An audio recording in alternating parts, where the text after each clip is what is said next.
네, 우리 하나님 말씀 보겠습니다. 하나님 말씀 시편 128편입니다.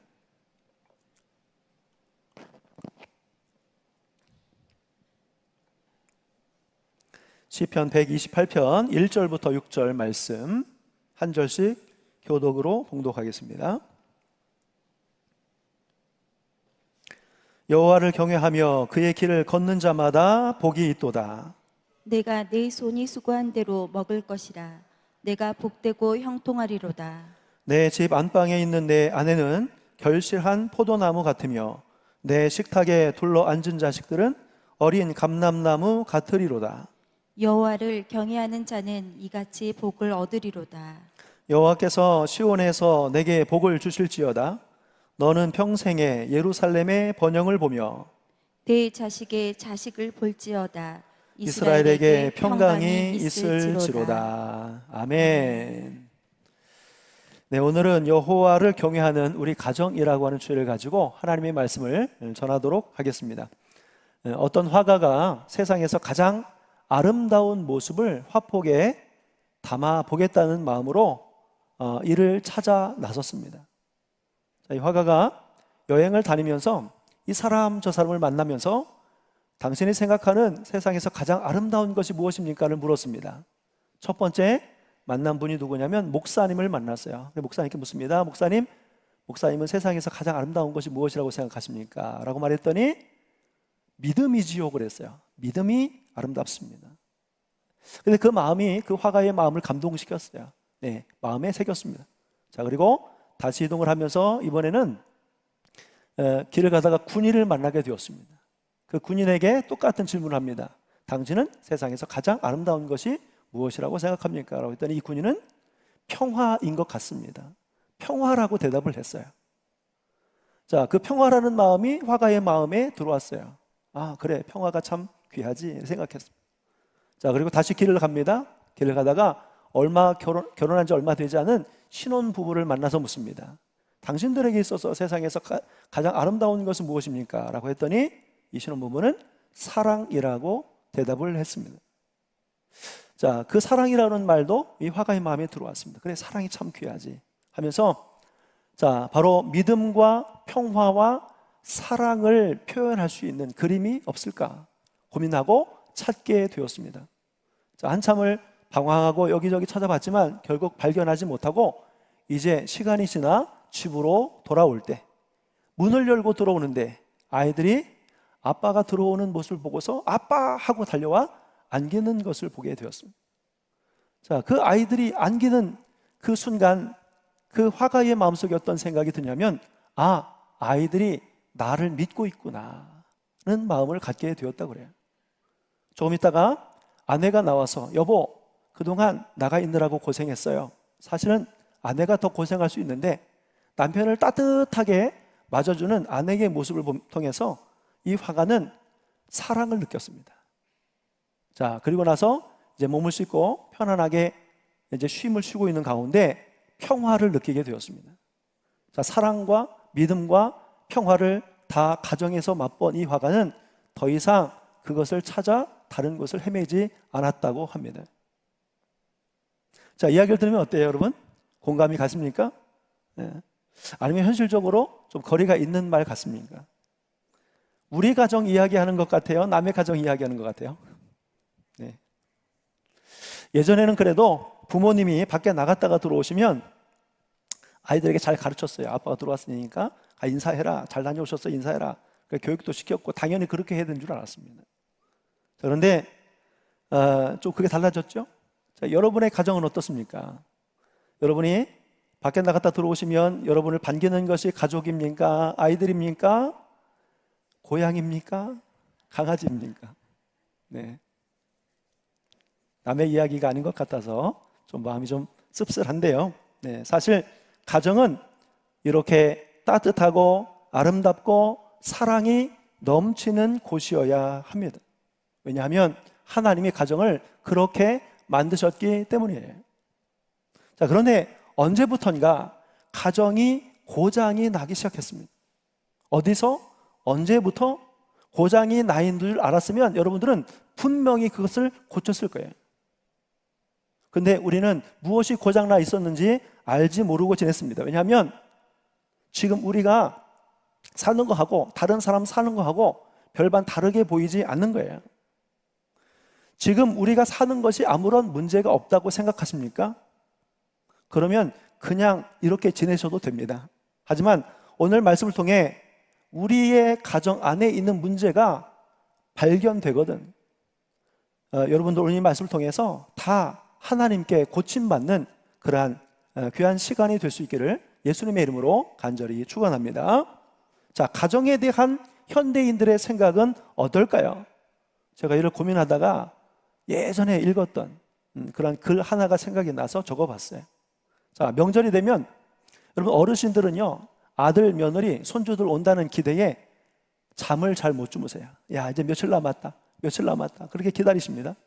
자, 그러다가 이제 명절이 가까우면서 가족들이 와요, 자녀들이 와요. 그러면 할머니, 할아버지 이렇게 시켜가지고 아이들이에요.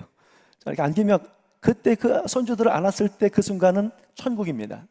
그래서 아이들을 맞아서 드리면 그때부터는 어떻습니까?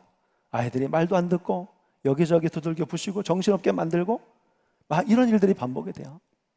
자, 그러면서 굉장히 많이 불편함을 느끼죠. 불편함을 느낍니다. 정신이 혼미해지죠.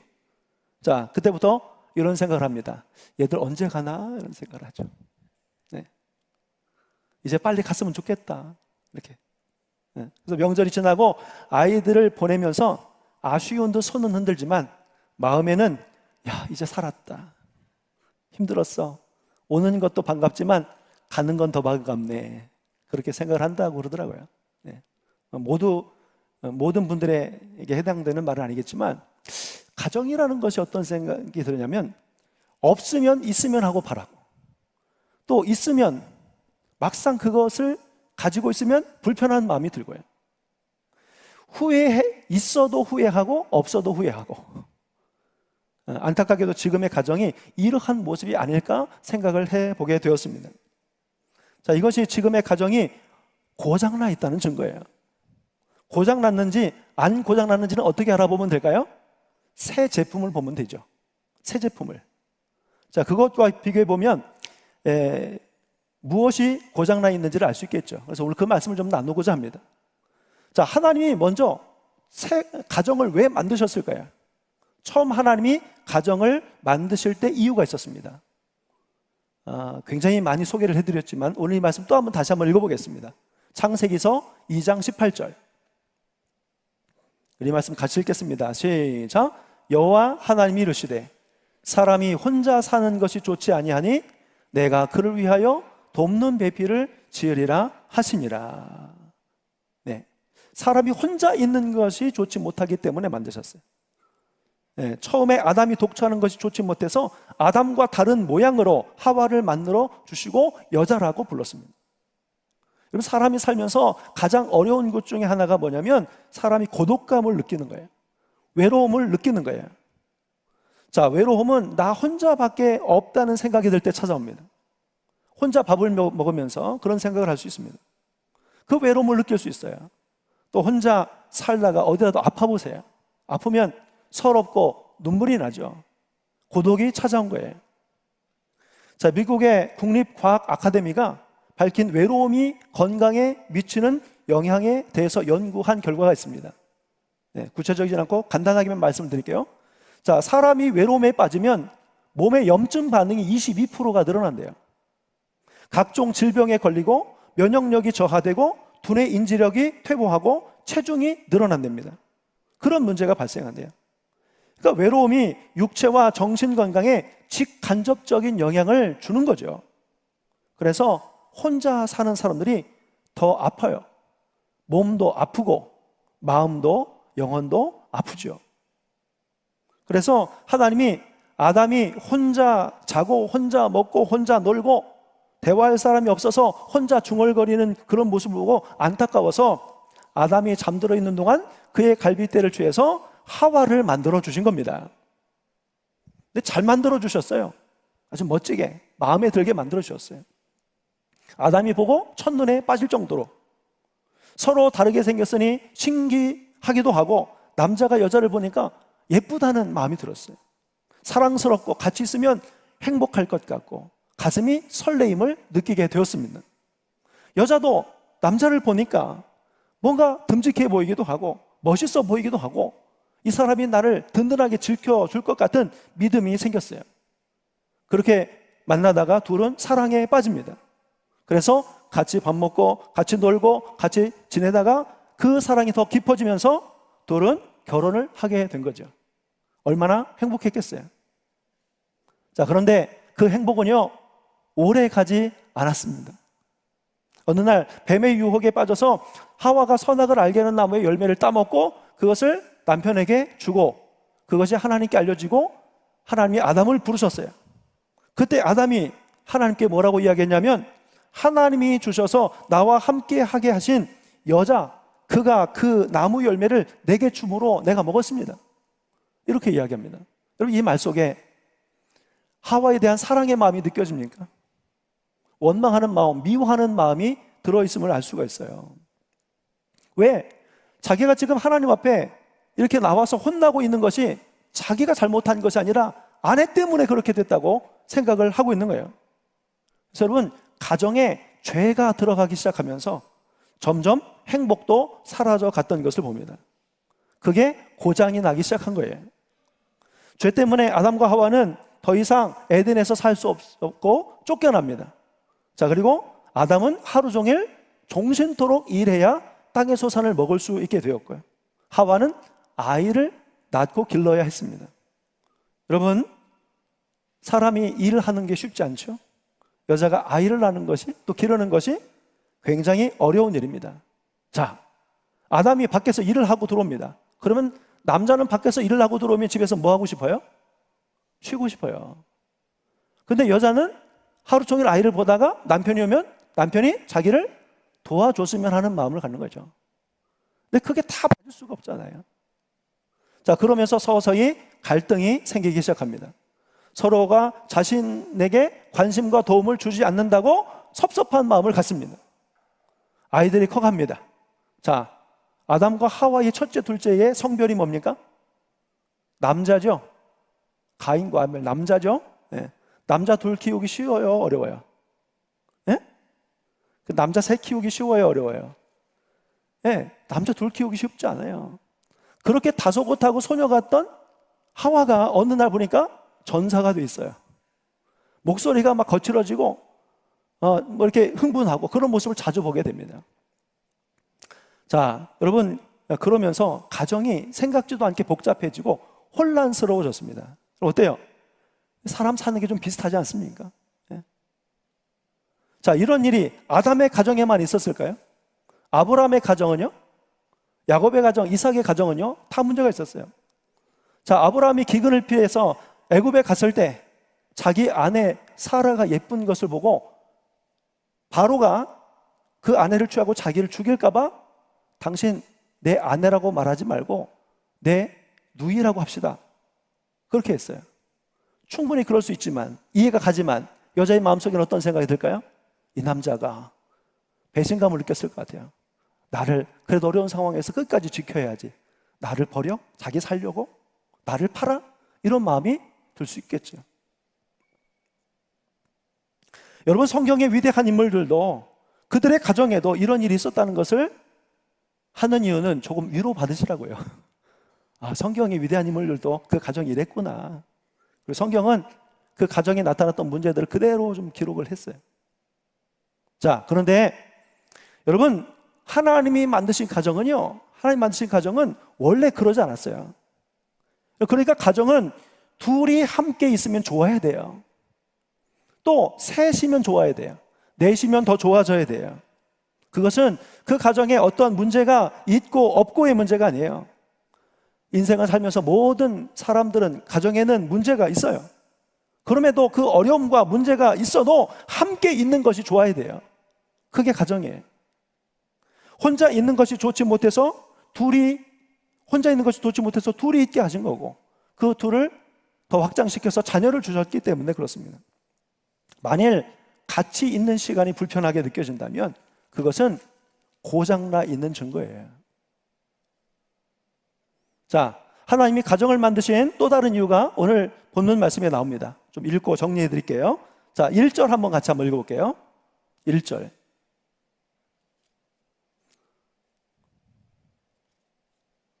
자, 네, 여호와를 경외하며 그의 길을 걷는 자마다 복이 있도다.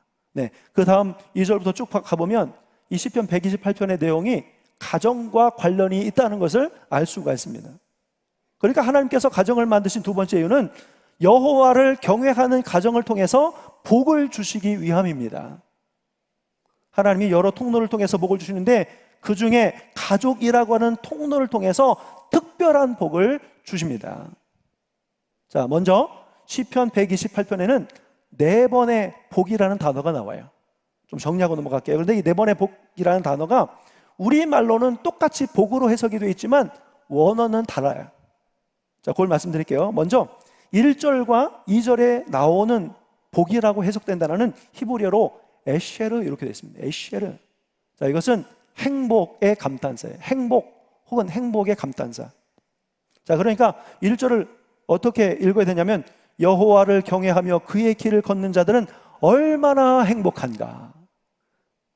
뉘앙스 아셨어요? 얼마나 행복한가. 그렇게 읽으셔야 돼요. 자, 내가 내 손이 수고한 대로 먹을 것이라 내가 행복하고 형통할 것이다. 이스라엘 백성들은 여러분이 성경 보시면 성전을 향하여 올라갈 때 불렀던 노래라고 기록이 됐습니다. 성전을 향해서 올라가면서 여호와를 경외하며 살면 얼마나 행복한가. 그 길을 걷는 자들은 얼마나 행복한가. 이렇게 노래하면서 올라간 거예요. 자, 그리고 4절과 5절에 나오는 복은 히브리어로 바라크입니다. 바라크. 바라크는 무릎 꿇다, 하나님을 송축하다, 사람을 은혜로 복을 주시다, 이런 의미를 가지고 있습니다. 그러니까 여호와를 경외하는 자는 이같이 하나님을 송축하게 될 것이다. 여호와를 경외하면 하나님을 찬송하게 될 것이다. 여호와를 경외하면 하나님의 은혜를 입게 될 것이다. 이런 의미예요. 자, 은혜를 받는다는 말로 번역해도 좋습니다. 여호와를 경외하는 자는 하나님의 은혜를 받을 것이다. 자, 시편 128편 2절 다시 가서 읽겠습니다. 내가 내 손이 수고한 대로 먹을 것이라 내가 복되고 형통하리로다. 내가 하나님의 은혜를 받고 하나님을 송축하게 될 것이다. 여호와를 경외하는 가정은요, 어떤 복을 받는다고 했습니까? 첫 번째는 이렇게 수고한 대로 먹게 하시는 복을 주십니다. 내가 내 손이 수고한 대로 먹을 것이다. 내가 복되고 형통하리로다. 여러분, 손으로 수고한 대로 먹는 것이 복입니까? 그건 당연한 것 아닙니까? 수고하지 않고 먹는 것이 복이 아닙니까? 그 복을 혹시 기대하고 계시지 않습니까? 자, 그런데 농사를 지었는데 바람에 또 해충에 과일이 떨어지고 가뭄에 말라 죽고 전쟁에 불타고 돈을 열심히 모았는데 누가 아파서 병원비로 다 쓰고 또 사기꾼이나 도둑들이 와서 그걸 다 가져가고, 이거는 뭐냐면 수고한 대로 다 그거를 갖지 못하는 것 아니겠습니까? 이 말은 여러분 문자 그대로 해석하기보다는 바로 수고한 대로 먹을 수 있도록 하나님께서 지켜주신다는 거예요. 하나님께서 여호와를 경외하면 하나님께서 너의 삶을 지켜주실 거야. 이게 복입니다. 여러분, 팔레스타인은요, 가뭄과 홍수, 전쟁과 해충 등이 많았기 때문에 수고한 대로 먹는 것이 아주 큰 축복이었던 것입니다. 하나님은 여호와를 경외하고 수고한 대로 먹을 수 있게 해주신다고 그래서 약속하신 거예요. 자, 그러면 수고하지 않았는데 많이 있는 것은 어떨까요? 그것이 복이 될 수도 있지만 그것이 재앙이 될 수도 있습니다. 제가 처음 목회를 하던 곳이 바닷가가 가까웠어요. 근데 그때 그 이전부터 서해안에 개발붐이 일어났습니다. 서해안 지역 개발되면서 거기에 발전소도 생기고 철강 회사가 들어오면서 그 지역에 살던 주민들이 아주 보상을 많이 받았어요. 자, 보상을 많이 받으면서 그 지역에 살던 사람들이 어느 날 갑자기 부자가 된 거죠. 자, 그런데 몇 년이 지나지 않아서 이 마을이 쑥대밭이 되었습니다. 소위 졸부들이라고 하죠. 그들이 생기면서 인심이 사나워지기 시작하고 사람들이 돈 맛을 본 다음에는 돈에 굉장히 예민하게 반응했어요. 술 취하고 방탕한 일을 돈에 쓰면서 가정이 다 무너졌어요. 사건 사고가 끊이지 않았습니다. 수고하지 않고 먹는 것이 그들에게는 복이 되지 않더라고요. 여러분, 수고한 대로 먹는 것이 정말 크고 확실한 복인 것을 믿으시길 바랍니다. 일해서 먹고 사는 게 좋아요. 여러분, 아담이 죄를 지어서 징벌로 일을 하게 되면서 사람들의 마음속에, 우리 성도들의 마음속에서도 내가 일하는 것은 죄의 대가를 치르는 거야 하면서 일에 대해서 부정적인 생각을 가질 수 있습니다. 그런데 그렇지 않아요. 일도 또 다른 하나님의 축복이 되는 것입니다. 그래서 전에 말씀드린 적이 있지만 남자들이 일주일, 한 달만 아무것도 안 하고 그냥 있어봐요. 마음이 불안하고 답답하고 심심하고 어쩔 줄 몰라 하는 겁니다. 자, 이 사실을 깨달은 사람이 누구냐면 바로 솔로몬이었습니다. 그래서 전도서 3장 12절의 말씀에 이렇게 되어 있습니다. 사람들이 사는 동안에 기뻐하며 선을 행하는 것보다 더 나은 것이 없는 줄을 내가 알았고 사람마다 먹고 마시는 것과 수고함으로 낙을 누리는 그것이 하나님의 선물인 줄도 또한 알았도다. 여러분 꼭 기억하세요. 내가 일해서 먹고 사는 게 하나님의 큰 복인 줄 믿으시기를 바랍니다. 그래서 일을 소중하게 생각하시고 귀하게 여기시고 내가 할 수 있는 일을 주신 하나님을 찬양하며 나아가시는 우리 사랑하는 늘푸른교회 모든 성도들이 되시기를 예수님의 이름으로 간절히 축원합니다. 자, 두 번째 복입니다. 시편 128편 3절 말씀 읽겠습니다. 우리 같이 읽겠습니다. 시작. 내 집 안방에 있는 내 아내는 결실한 포도나무 같으며 내 식탁에 둘러 앉은 자식들은 어린 감람나무 같으리로다. 두 번째, 여호와를 경외하는 가정에게 주신 두 번째 복은요, 가정 안에 사랑이 넘치게 해 주신다는 겁니다. 아내가 결실한 포도나무요, 자식들은 어린 감람나무 같다.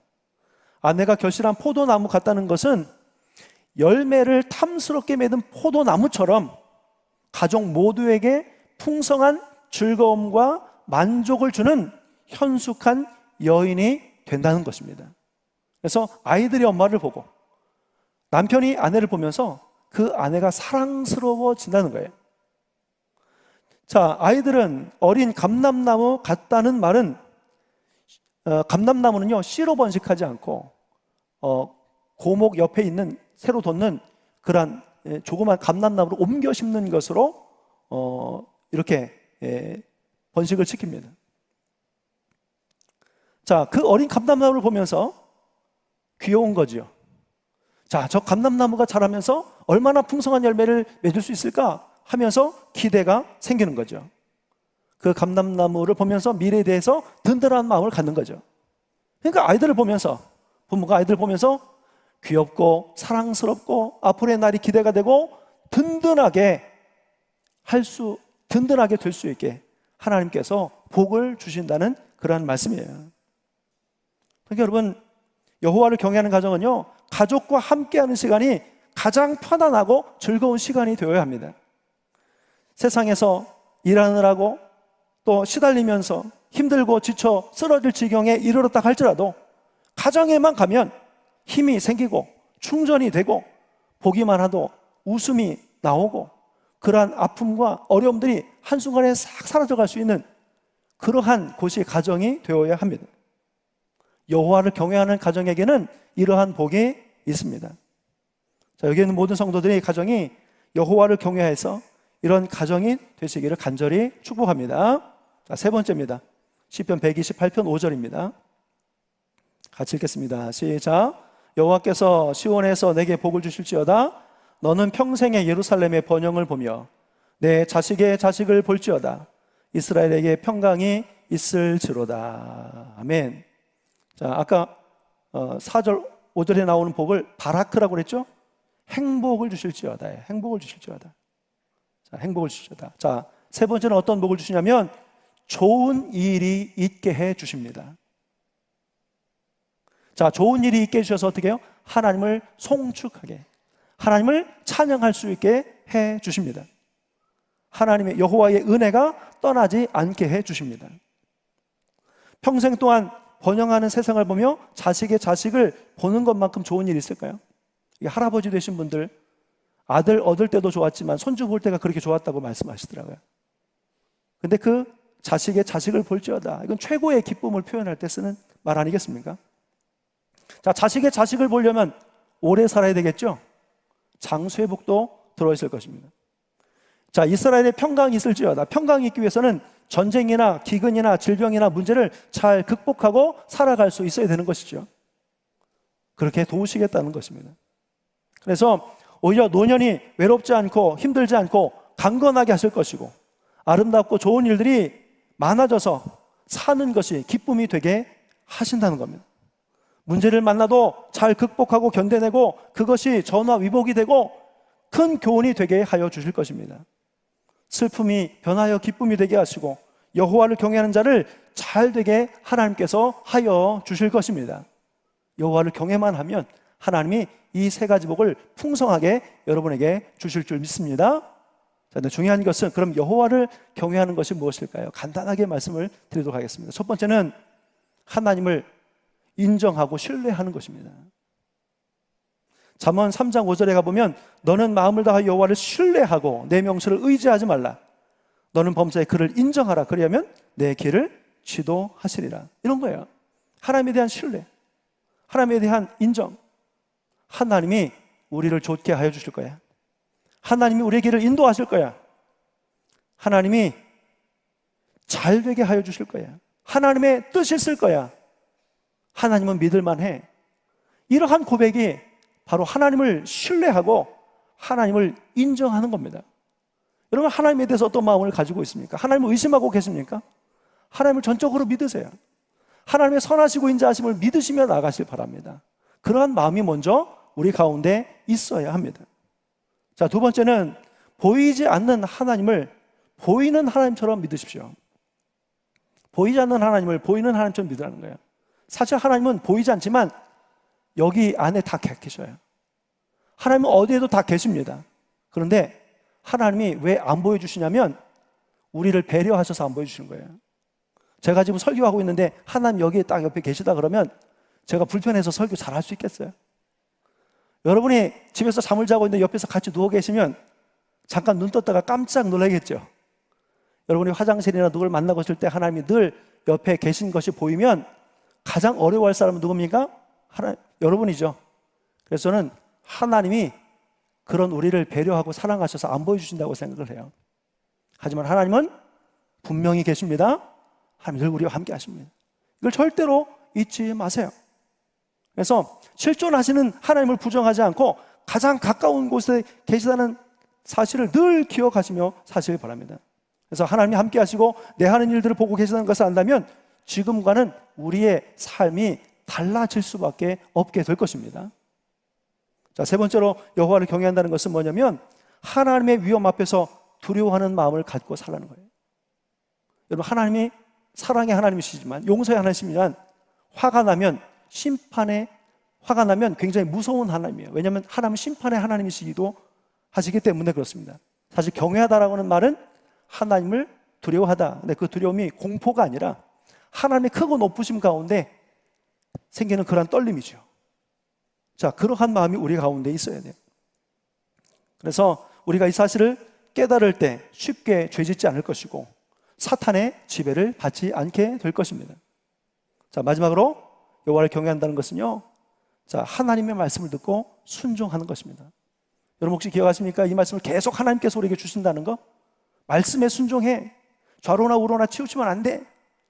하나님의 말씀과 함께하는 복을 누려야 돼. 하나님께서 계속 몇 주째 이 말씀 주시는 거 아세요? 하나님의 말씀을 듣고 순종해야 하는 것입니다. 내 생각에 오는 대로가 아니라 하나님이 뭐라고 말씀하시는지 계속 듣고 순종하는 훈련을 해야 돼요. 그래야 하나님이 계속 말씀을 해주시고 그 순종을 통해서 역사해 주시는 것입니다. 여러분, 성경에서 하나님을 경외했던 사람 중에 고넬료라는 사람이 있어요. 자, 이달리아의 백부장이었지만 그는 경건한 사람이었습니다.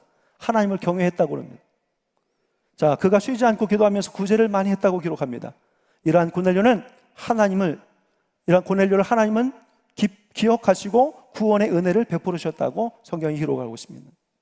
하나님께 기도하고 하나님이 기뻐하신 일을 많이 하고 하나님을 진정으로 사랑하고 사는 것이 하나님을 경외하는 자들의 삶이고 태도인 것입니다. 자, 마지막으로 여러분들이 하나님을 경외하는 자로서 금하여야 하는 것 하나만 말씀드리고 말씀을 마치겠습니다. 여러분, 결코 다른 가정이 어떤 복을 받고 살아가고 있는가, 그것을 비교하지 않으셔야 합니다. 나는 이런 복을 받았는데 저 집은 어떤 복을 받는가, 자꾸 비교하지 마세요. 다른 가정과 비교하는 순간 여러분이 가지고 있는 복이 작아 보일 수도 있고 달리 보일 수도 있습니다.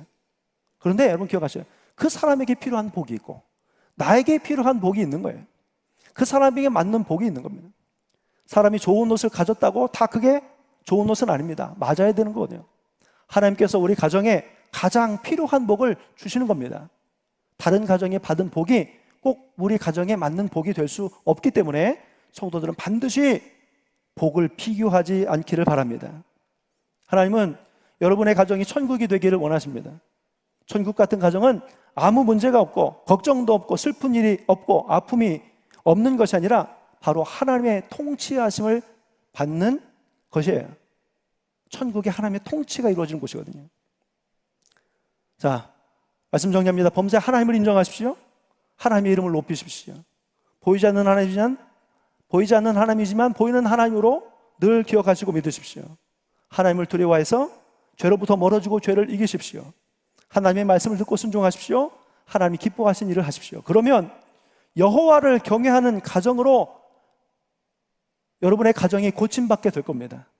그러면 오늘 말씀하신 복이 여러분의 가정에서도 그대로 이루어지는 것입니다. 믿으시죠?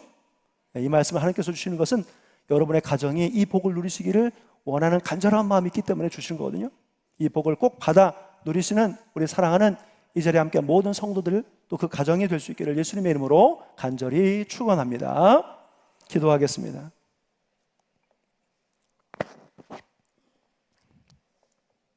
하나님, 오늘 말씀을 통해서 우리의 가정을 보게 하여 주셨습니다. 혹 하나님이 처음 가정을 만드셨을 때 그 본래의 이유와 목적에서 벗어나 고장나 있는 모습이 느껴졌다면 오늘 말씀을 통해서 고쳐지고 다시 하나님이 창조하신 그 원리대로 우리의 가정이 회복되고 하나님의 복이 임하는 그러한 가정들이 될 수 있도록 인도하여 주시옵소서. 이 말씀을 통해서 우리 가정에 꼭 필요한 것이 무엇이고 여호와를 왜 경외하면서 살아가야 하는지 또한 알게 하여 주셨습니다. 하나님의 주목을 받고 하나님의 사랑을 받고 하나님의 마음이 있는 가정, 하나님을 기쁘시게 하는 가정들이 되게 하여 주셔서 여호와를 경외하는 가정이 받아 누리는 이 모든 복을 우리 성도들의 가정이 받아 누릴 수 있도록 인도하여 주옵소서. 거룩하신 예수님의 이름으로 기도하옵나이다. 아멘. 네, 우리 다 같이 자리에서 일어서셔서 함께 찬양하시고 주신 말씀 붙잡고 기도합니다.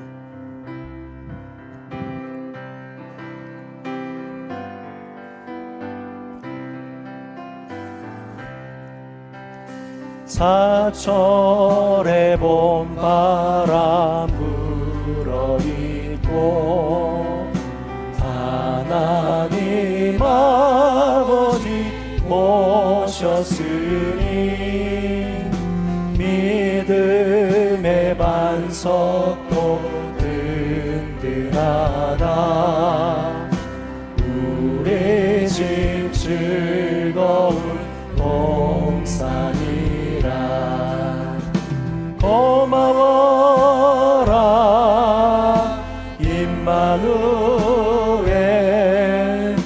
예수만 섬기는 우리 집. 고마워라 임마누엘, 복되고 즐거운 하루하루.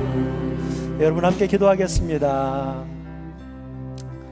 여러분의 가정의 행복을 어떻게 찾으시려고 했나요?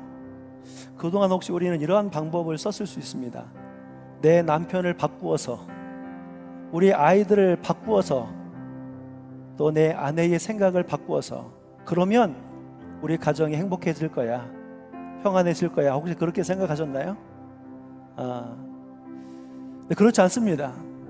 사람이 본인의 원하는 대로 바뀌어졌다고 해서 행복이 찾아오는 것이 아니고 가정의 행복은 하나님께서 주셔야 하는 것입니다. 여호와를 경외할 때 안 바꿔도 하나님의 복이 행복이 임한다는 사실을 꼭 기억하셨으면 좋겠습니다. 오늘 말씀 우리 안에 새기면서 하나님을 경외하는 가정으로 만들어 가겠습니다. 내 생각대로 내 방법대로 행복을 찾지 않겠습니다. 이 시간 주신 말씀과 감동을 붙잡고 우리 하나님 앞에 기도하며 나아가도록 하겠습니다. 우리 주여 한 번만 힘차게 외치시고 함께 기도하겠습니다. 주여, 거룩하신 하나님 아버지, 때와 사랑을 감사를 드립니다. 하나님 아버지, 하나님의 축복의 통로, 특별한 하나님의 복이 임하는 통로로 하나님 가정을 우리에게 주셨는데, 하나님 그 복이 온전히 우리 가운데 흘러오고 있는지 다시 한번 생각하게 하여 주셨습니다.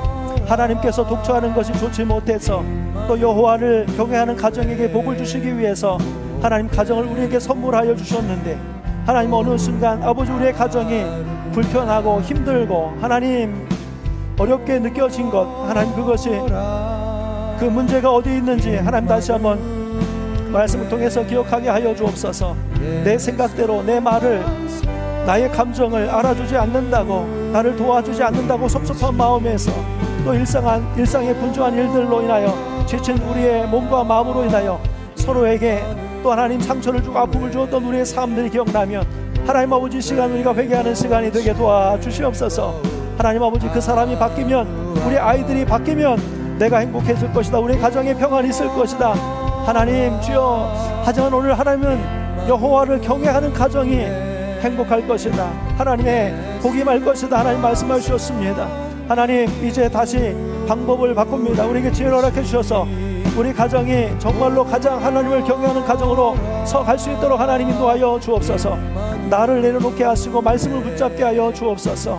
하나님을 경외하며 인정하며 하나님이 기뻐하시는 일을 하게 하시고 하나님을 신실하게 믿고 하나님 또한 아버지 주여 하나님을 늘 가정의 주인으로 모시는 삶, 아버지 내 삶에 늘 동행하시는 하나님을 인정하며 죄로부터 멀어지는 삶을 살아가는 저를 될 수 있도록 하나님 인도하여 주시옵소서. 가정의 평화와 또 사랑이 멀지 않음을 알게 하셨습니다. 여호와 하나님을 경외할 수 있다면 그것은 남의 일이 아니라 바로 우리의 것이 될 수 있음을 하나님 알게 하여 주셨습니다. 아버지 깨닫는 대로 아버지 또 하나님 주신 마음대로 다 기억하게 하시고 이 말씀을 또한 이루어내기 위해서 우리가 인내하게 하여 주옵소서. 하나님 앞에 기도함으로 나아가게 하여 주옵소서. 하나님의 지혜를 구할 때 하나님 이것이 남의 이야기가 아니라 바로 우리 속에서 이루어지는 아버지 하나님의 말씀이 되게 하셔서 하나님의 가정을 통해서 역사하시고 나타내신 선한 증거를 또한 우리가 기쁨으로 간증하고 이 놀라운 비밀을 또한 세상의 많은 사람들에게도 전하며 살아갈 수 있도록 아버지여 인도하여 주시옵소서. 하나님 계속 말씀하시고 만져주시고 치료하시고 회복시켜 주시옵소서. 하나님 우리가 마땅히 나아갈 길과 방향을 알게 하여 주시옵소서.